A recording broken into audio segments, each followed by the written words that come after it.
ವಕ್ರತುಂಡಮಾಕಾಯ ಸೂರ್ಯಕೋಟಿ ಸಮಪ್ರಭ ನಿರ್ವಿಘ್ನಂ ಕುರು ಮೇ ದೇವ ಸರ್ವಕಾರ್ಯೇಷು ಸರ್ವದಾ. ಸಾಯಿಚರಿತ್ರೆ 34ನೇ ಅಧ್ಯಾಯ. ಊದ್ಯ ಮಹತ್ವ ಮುಂದುವರಿದುದು. ಕರುಳು ಹುಣ್ಣು ಡಾಪಿಲ್ಲೆ ಶ್ಯಾಮ ಅವರ ನಾದಿನಿ, ಇರಾನಿ ಹುಡುಗಿ, ಹರದ ವೃದ್ಧ ಮುಂಬೈ ಮಹಿಳೆ. ಊದಿಯು ಎಷ್ಟು ಗುಣಕಾರ ವಸ್ತು ಎಂಬುದನ್ನು ಈ ಅಧ್ಯಾಯದಲ್ಲಿ ನಾವು ತಿಳಿಯಬಹುದು.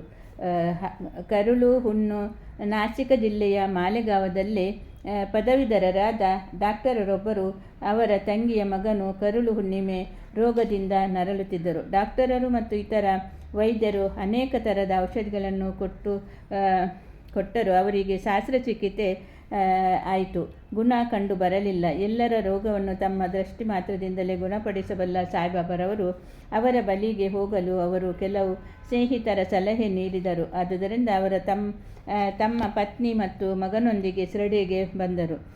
ಮಗನನ್ನು ಬಾಬಾ ಅವರು ಚರಣಾರವಿಂದಗಳಲ್ಲಿ ಪ್ರಾರ್ಥಿಸಿದರು. ಆಗ ದಯಾಮಯಿಯಾದ ಶಾಂತಿ ಸ್ವರೂಪ ಆದ ಬಾಬಾ ಅವರು ಮಸೀದಿಯಲ್ಲಿ ಶರಣು ಬಂದವರಿಗೆ, ಈ ಜನ್ಮದಲ್ಲಿ ಕಷ್ಟ ಬರಲಾರದು. ಈಗ ನೀವು ಪಡುತ್ತಿರುವುದರ ರೀತಿ ಈ ಊದಿಯನ್ನು ಹುಡುಗನಿಗೆ ಹಚ್ಚಿರಿ, 1 ವಾರದೊಳಗೆ ಗುಣ ಕಂಡು ಬರುತ್ತದೆ. ಪರಮಾತ್ಮನಲ್ಲಿ ನಂಬಿಕೆ ಇದ್ದೀರಿ. ಇದು ಮಸೀದಿಯಲ್ಲಿ ದ್ವಾರಕಾಮಾಯಿಯರು ಈ ದ್ವಾರಕಾಮಾಯಿಯಲ್ಲಿ ಕಾಲಿಡುತ್ತಾರೆ, ಅವರು ಕಷ್ಟಗಳೆಲ್ಲ ನಿವಾರಣೆಯಾಗುತ್ತದೆ ಎಂದು ಹೇಳಿ ಸಂತೈಸಿದರು. ಮಗನನ್ನು ಬಾಬಾ ಅವರು ಮುಂದೆ ಕೂಡಿಸಿ ಬಾಬಾ ಅವರನ್ನು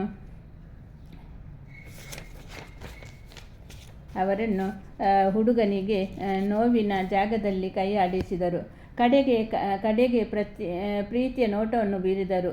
ಅವನಿಗೆ ಇದರಿಂದ ಸ್ವಲ್ಪ ಗುಣ ಬಂದು ಕೆಲವು ದಿನಗಳ ನಂತರ ಪೂರ್ತಿ ಗುಣವಾಯಿತು.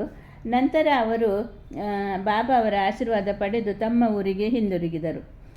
ಇದನ್ನು ಕೇಳಿದ ಹುಡುಗ ಚಿಕ್ಕಪ್ಪ ಆಶ್ಚರ್ಯಗೊಂಡು ಶಿರಡಿಗೆ ಹೋಗಿ ಬಾಬಾ ಅವರ ದರ್ಶನ ಪಡೆಯಲು ಹೊರಟಿದ್ದರು. ಆದರೆ ಕೆಲವರು ಮಾಲೆಗಾವ ಮತ್ತು ಮಾನ್ಮಾಡದಲ್ಲಿ ಬಾಬಾ ಅವರ ವಿರುದ್ಧ ಪ್ರಚಾರ ಮಾಡಿ ಮನಸ್ಸನ್ನು ಕೆಡಿಸುತ್ತಿದ್ದರು. ಆದುದರಿಂದ ಶಿರಡಿಗೆ ಹೋಗುವ ತಮ್ಮ ನಿರ್ಣಯವನ್ನು ಬದಲಾಯಿಸಿ ಅವರು ನೇರವಾಗಿ ಮುಂಬೈಗೆ ಬಂದರು. ಅವರು ರಜಾ ದಿನಗಳನ್ನು ಅಲಿಬಾಗದಲ್ಲಿ ಕಳೆಯಬೇಕೆಂದು ಇಚ್ಛಿಸಿದರು. ಆದರೆ ಅವರು ಮುಂಬೈಯಲ್ಲಿ ತಂಗಿದಾಗ ಸತತವಾಗಿ 3 ದಿನ ರಾತ್ರಿ ಇನ್ನು ನನ್ನನ್ನು ನಂಬಲಾರೆಯಾ ಎಂಬ ಧ್ವನಿ ಅವರಿಗೆ ಕೇಳಿಸುತ್ತಿತ್ತು. ಆಗ ಅವರು ತಮ್ಮ ಮನಸ್ಸನ್ನು ಬದಲಿಸಿ ಶಿರಡಿಗೆ ಹೊರಡಲು ನಿರ್ಧರಿಸಿದರು.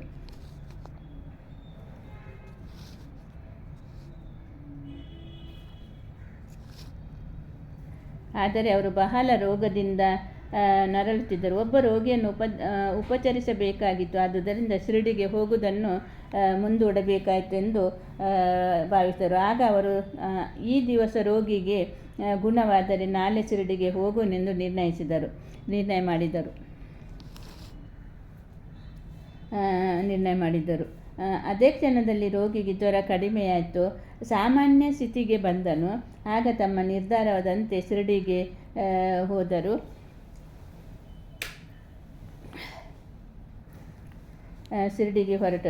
ಮಸೀದಿಯ ಪ್ರವೇಶಿಸಿ ಬಾಬಾ ಅವರ ದರ್ಶನ ಪಡೆದು ನಮಸ್ಕಾರ ಮಾಡಿ ಅಲ್ಲಿ 4 ದಿನ ಇದ್ದು ನಂತರ ಬಾಬಾರ ಊದಿಯನ್ನು ಆಶೀರ್ವಾದ ಪಡೆದು ಹಿಂದಿರುಗಿದರು. ಅಲ್ಲಿದ್ದ ಬಂದ 15 ದಿನಗಳಲ್ಲಿ ಅವರಿಗೆ ವಿಜಾಪುರಕ್ಕೆ ಮೇಲಿನ ಹುದ್ದೆಗೆ ವರ್ಗಾಯಿತು. ಈ ರೀತಿ ಅವರಿಗೆ ಬಾಬಾರವರ ಭಕ್ತಿ ನೆಲೆಗೊಂಡಿತು.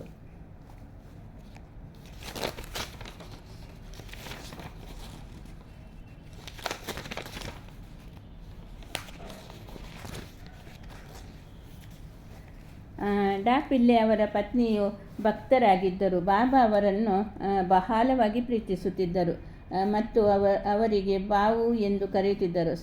ಸಮಸ್ತ ವಿಚಾರಗಳನ್ನು ಅವರೊಡನೆ ಹಂಚುತ್ತಿದ್ದರು ಮತ್ತು ಅವರನ್ನು ಯಾವಾಗಲೂ ತಮ್ಮ ಪಕ್ಕದಲ್ಲಿಯೇ ಕೂಡಿಸಿಕೊಳ್ಳುತ್ತಿದ್ದರು.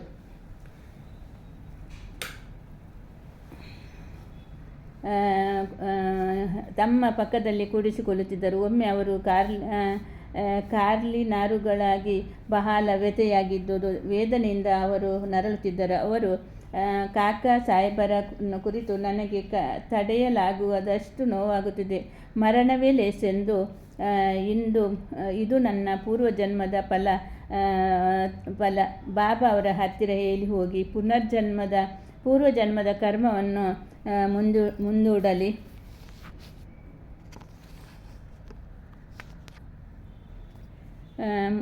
ಮುಂದೂಡಲಿ, ಹೋಗಿ ಈ ಪೂರ್ವಜನ್ಮದ ಕರ್ಮ ಮುಂದೂಡಲಿ ಮತ್ತು ಜನ್ಮದ ವರ್ಗಾಯಿಸಿ ಎಂದು ಕೇಳಿದರು ಎಂದು ಹೇಳಿದರು. ಆಗ ದೀಕ್ಷಿತರು ಬಾಬಾ ಹತ್ತಿರ ಹೋಗಿ ಪಿಲ್ಲೆಯವರ ಬೇಡಿಕೆಯನ್ನು ತಿಳಿಸಿದರು. ಆಗ ಕರುಣೆಯಿಂದ ಬಾಬಾ ಅವರಿಗೆ ಧೈರ್ಯವಾಯಿತು. ಇರುವಂತೆ ಹೇಳು, ಮುಂದಿನ ಜನ್ಮಗಳನ್ನೇಕೆ, ಕೇವಲ 10 ದಿನಗಳೊಡನೆಯೇ ಸಾಕು. ಪ್ರಾಪಂಚಿಕ ಪಾರಮಾರ್ಥಿಕ ಸುಖಗಳನ್ನು ನೀಡಲು ನಾನಿರುವಾಗ ಅವನು ಏಕೆ ಮರಣವನ್ನು ಹೊಂದಬೇಕು? ಉದರೆ ಬಾಬು ಇದೇ ಒಡೆ ಬರ್ತೀನಿ ತೋಜು ನಂದುಗಳನ್ನು ನೀಡಲು ನಾನಿರುವಾಗ ಅವನು ಏಕೆ ಮರಣ ಇಚ್ಛಿಸಬೇಕು? ಯಾರ ಹೆಗಲಿನ ಮೇಲಾದರೂ ಕೂಡಿಸಿ ಅವನನ್ನು ಇಲ್ಲಿಗೆ ಕರೆದುಕೊಂಡು ಬಾ, ಅವನ ಕಷ್ಟವನ್ನು ನಿವಾರಣೆ ಮಾಡುತ್ತೇನೆ ಎಂದು ಹೇಳಿದರು. ಆಗ ಕಾಕ ಪಿಲ್ಲೆಯವರನ್ನು ಕರೆತಂದು ಬಾಬಾ ಅವರ ಬಳಿ ಕೂಡಿಸಿದರು. ಆಗ ಅವರು ಅವರಿಗೆ ತಮ್ಮ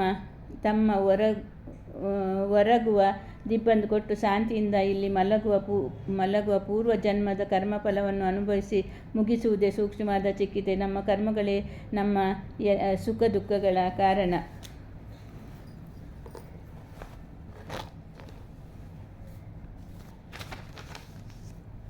ಬರಲಿ, ತಾಳ್ಮೆಯಿಂದ ಸಹಿಸಿಕೊಂಡು ಎದೆಗುಂದಬಾರದು. ದೇವರು ದೊಡ್ಡವನು, ಅವನು ಅನವರತ್ನ ಧ್ಯಾನಿಸುತ್ತಾ ಅವನು ನಿನ್ನ ಯೋಗಕ್ಷೇಮವನ್ನು ನೋಡಿಕೊಳ್ಳುತ್ತಾನೆ.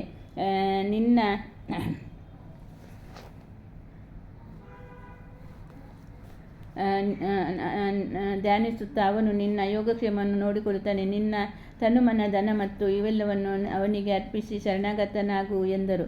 ಈ ಮೊದಲು ನಾನಾ ಸಾಹೇಬ ಚಂದೋರ್ಕರ್ ಅವರು ಡಾಕ್ಟರ್ ಕಾಲಿಗೆ ಪಟ್ಟಿ ಸುತ್ತಿದರು. ಅದನ್ನು ನೋಡಿ ಬಾಬಾ ಅವರು, ಅವನೊಬ್ಬ ಹುಚ್ಚ, ಕಟ್ಟನ್ನು ಬಿಚ್ಚಿ ಎಸೆ, ಇಲ್ಲದಿದ್ದರೆ ಮರಣ ಹೊಂದುವೆ. ಈಗ ಕಾಗೆ ಬಂದು ನಿನ್ನ ಕಾಲನ್ನು ಕುಕ್ಕುತ್ತದೆ, ಆಗ ನೀನು ಗುಣವಾಗುವುದು ಎಂದರು. ಈ ರೀತಿ ಸಂಭಾಷಣೆ ನಡೆದಾಗ ಮಸೀದಿಯನ್ನು ಗುಡಿಸುವ ಅಬ್ದುಲ್ಲನು ದೀಪಗಳನ್ನು ಹಚ್ಚುತ್ತಾ ಆಕಾಶ್ಮಿತ್ ಪಿಲ್ಲೆಯವರ ಕಾಲನ್ನು ತುಳಿದನು. ಆದುದರಿಂದ ಕಾಲಿನಲ್ಲಿದ್ದ ನರಗಳೆಲ್ಲವೂ ಹೊರಗೆ ಬಂದವು. ಪಿಲ್ಲೆ ನೋವು ತಡೆಯಲಾಗದೆ ಕೂಗಿಕೊಂಡರು. ಸ್ವಲ್ಪ ಹೊತ್ತಿನ ಮೇಲೆ ಅವರು ಒಮ್ಮೆ ಅಳುವುದನ್ನು ಮಾಡಿದರು. ಆಗ ಬಾಬಾ ಅವರು, ನೋಡು, ಬಾವುಗೆ ಗುಣವಾಗಿದೆ, ಹಾಡುತ್ತಿದ್ದಾನೆ ಎಂದರು. ಆಗ ಪಿಲ್ಲೆಯವರು, ಕಾಗೆ ಯಾವಾಗ ಬರುವುದು ಎಂದು ಅಂಜುತ್ತಾ ಕೇಳಲು ಬಾಬಾ, ಕಾಗೆ ಬಂದಿದೆ, ನೋಡಲಿಲ್ಲವೇ? ಪುನಃ ಬರುವುದಿಲ್ಲ. ಅಬ್ದುಲ್ಲನೇ ಕಾಗೆ. ನೀನು ವಾಡಕ್ಕೆ ಹೋಗಿ ವಿಶ್ರಮಿಸಿಕೋ, ಗುಣವಾಗುತ್ತದೆ ಎಂದು ಹೇಳಿ ಕಳಿಸಿದರು. ಪಿಲ್ಲೆ ನೋವಿನ ಊದಿ ಹಚ್ಚಿದ ಅದನ್ನು ನೀರಿನಲ್ಲಿ ಬೆರೆಸಿ ಕುಡಿಯಲು ಆರಂಭ ಮಾಡಿದರು. ಬೇರೆ ಯಾವ ಔಷಧಿಯನ್ನು ತೆಗೆದುಕೊಳ್ಳಲಿಲ್ಲ.